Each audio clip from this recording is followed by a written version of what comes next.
जाजपुर जिला प्रशासन पक्षरु जुग्म जन अभियोग शुणाणी शिविर सुकिंदा ब्लॉक कार्यालय ठारे अनुष्ठित हो जाइछि। ए अभियोग शिविर रे उपस्थित रही जिलापाल श्रीमती टी अन्वेषा रेड्डी जनसाधारणकर विभिन्न आपत्ति अभियोगर शुणाणी करथिले। विभागीय अधिकारी माने ए अभियोग गुड़िक जांच करी और जो माने योग्य अछंती सेमानकर यथासंभव समस्यार समाधान कराजिबो बोली जिलापाल प्रकाश करथिले। मोट 78टी अभियोग पंजीकृत होइथिला। सेथिमध्यरु व्यक्तिगत समस्या संपर्कित 27 गोटी, गोष्ठीगत समस्या संपर्कित बा ग्राम्य समस्या संपर्कित 7टी, मुख्यमंत्री रिलीफ पांठिरु सहायता निमंते 44 गोटी अभियोगर शुणाणी करा जायतिला। 45टी अभियोगर तत्काल फैसला करा जायतिला।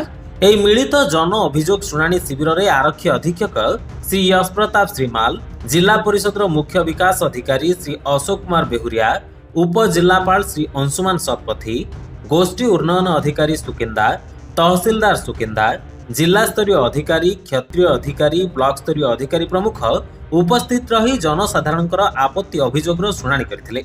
परे जिलापाल सुकिंदा स्थित मानसिक विकारग्रस्त महिला मानकर चिकित्सा और थैथान केन्द्र मिशन आश्रा परिदर्शन करी परिचालना संपर्क में सुपरिटेडेंट ठारू पचारि बुझिथिले।